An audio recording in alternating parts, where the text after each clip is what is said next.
Howdy everybody, welcome back to Let's Play Legend of Zelda Ocarina of Time. This is the Water Temple and this is me. And I saved my game here, so that's why I was on the sub-screen there, and I went off screen and refilled my magic, because I'm going to need that. Anyway, so, how are we going to do this? Alright, well, when thinking of the Water Temple, you have to break it down into its components. Basically, you got 3 floors, and on each floor, 4 exits. I'm standing in third down right now, as I call it. And I'm going to third right. Basically, I will refer to each passageway by the floor and the direction, so this is third right. Each floor has 4 different exits, up, down, left, and right on the map. Also, up, down, left, right, relative to where you came in, because you came in from the bottom. So the third floor, you don't have to worry too much about, because all you have to do on third right is this right here. Just pull this block. And third down is where you came in, so you don't have to worry about that, but it's also a really bad place to be in football, from what I hear. Third up goes to the boss, so you don't have to worry about that, and third left goes to the long shot, so you don't have to worry about that.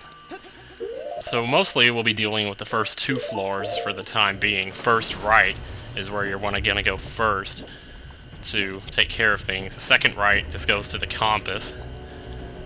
First down goes to a Skulltula. Let me see, first left is where you'll really start to get confused maybe, but... Oh, hello! I see you got some dandy little earrings there.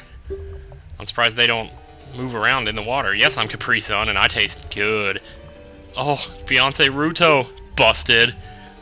Yeah, she never forgot. Girls never do. You're a terrible man to have kept me waiting for these 7 long years. And I've had to... you know... But now is not the time to talk about love, surprisingly enough, her saying that. I guess she's grown up a little bit, which is too bad. Growing up sucks, and that's just why. Anyway, Sheik saved her. That's good. No, your father's okay. Actually, I took care of him. I like this camera angle here. It's like off-center. It just looks cool. I don't know. Yeah, that's your request as my wife. You know, you couldn't just ask me to go get butter or something. You gotta ask me to do this temple. Good gracious. Alright, I'll follow you. Let's do this. So she goes upstairs, and we have to follow her. Now, the thing that gets confusing about this is that certain floors have different things that are accessible based on how high the water level is. For instance, right now, in first right, you'll be going up to the 3rd floor within the first right passage, but I'm still going to consider it first right, even though right now we're on the 3rd floor. So, are you confused yet? Well, I sure hope so. That's the whole idea. Anyway, come in here, and we gotta... You gotta shield these guys here.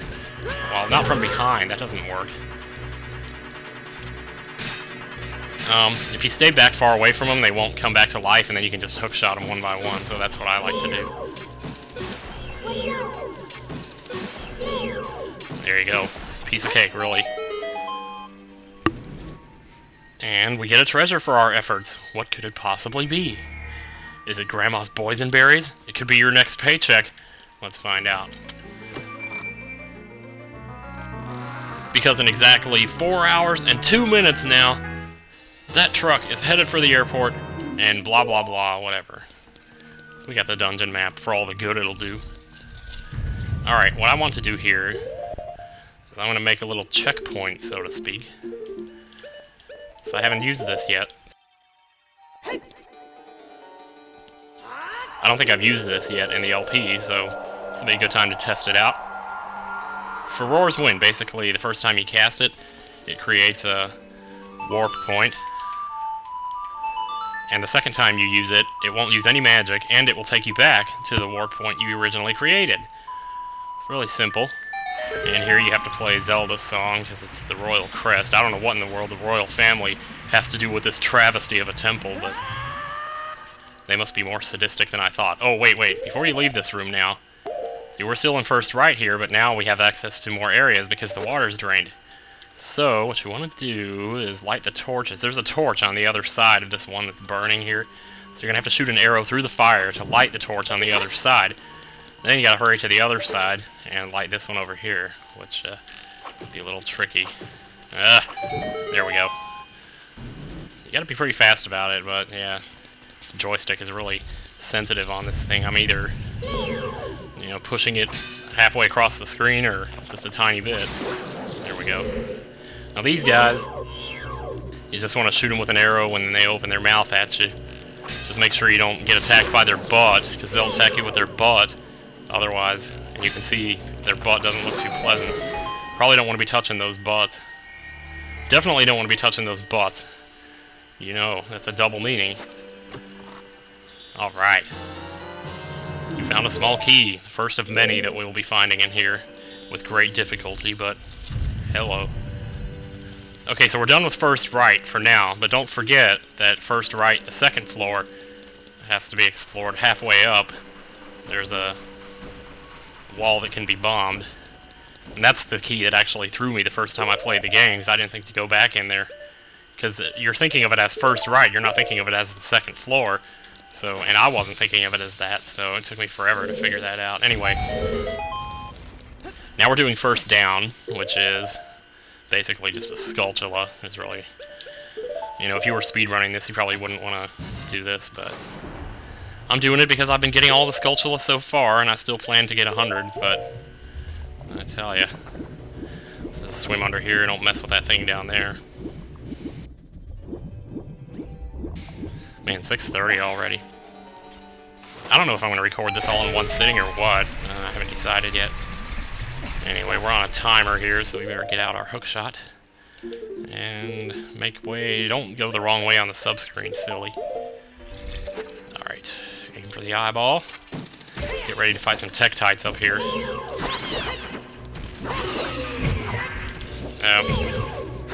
There I go again, getting my ass kicked by a Tektite.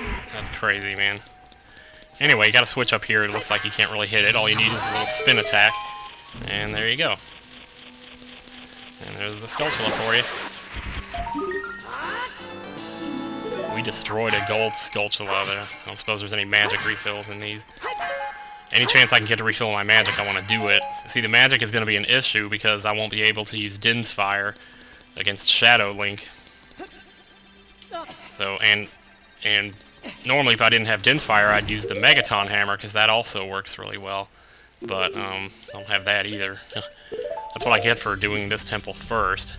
Normally if you did the Fire Temple first, you would actually find a Great Fairy outside of the temple that would double the length of your magic meter, which would also make this easier too, but as you can see, I'm not going to be doing that, not having that in this temple. So, oh well, kind of sucks, but what are you going to do? So we're done with first down, that's all we have to do there. So we've taken care of first right mostly, and first down. Now we're going to do first left. First up you can't get to till way later, so we'll worry about that later. So first right, first down, first left. Simple enough, right? Just don't forget to do the third right at the beginning. You can do that later if you want. I mean, you can really do it anytime you want to, but anyway, here we go. Push this down in here. There's actually a little trick to this, if I remember right. Lock on, jump off, and use a... Oh, shit. It wasn't fast enough. Well, let me see if I can actually dive to that. Then I wouldn't have to put on the boots. There we go. I don't know how often you can actually do that in the game, but it's one way to make things a little bit easier. Anyway, yeah, go over here and hit the switch. This will bring up a water pillar in the middle of this chasm here, so we can get across. So just jump straight and true. Don't hit the Tektite. The primary reason for using Furor's Wind is just so you don't have to do so much backtracking, and that's going to be my main purpose with it. So, back on with the iron boots. Please land on there. I don't think I'm going to land on there. Crap. Take them back off and try that again. This is how I normally do this. I mean, there are other ways to do it, but this is how I like to do it. This water spinning around brings back bad memories. Because there's another area of the temple where that actually comes out here. And, but that's like much later, so anyway. You're going to hit the crystal, and then a door's going to open in this little passage to the right. So we want to be ready for that. And we can get over there by grabbing onto this eye here. There we go. Shit. No, we better wait and hit the crystal again. It's gonna run out of time. Boing! I'm too far to the right, though, actually, I think, so... if I could just get it on the left side of that switch there. Oh, good. Now, switch the boots off and try to get under there before the door closes. Oh, man, just barely made that. You can see the backtracking through that would be a pain in the ass. You'd have to use this crystal on this side. Well, that's why I'm going to use Furor's Wind as soon as I get the key here. As soon as I get the key. Yay, found a small key. Alright. Now, I just went the wrong way again on the subscreen. Silly me. Use Furor's Wind and let's return. Yes, return to the warp point. Alright, now let's make another one. Because you're going to have to make another one. You can't just keep coming back to the same one. Or once you return to it, it's going to disappear. So if you want to make another one, just remember you'll have to do that.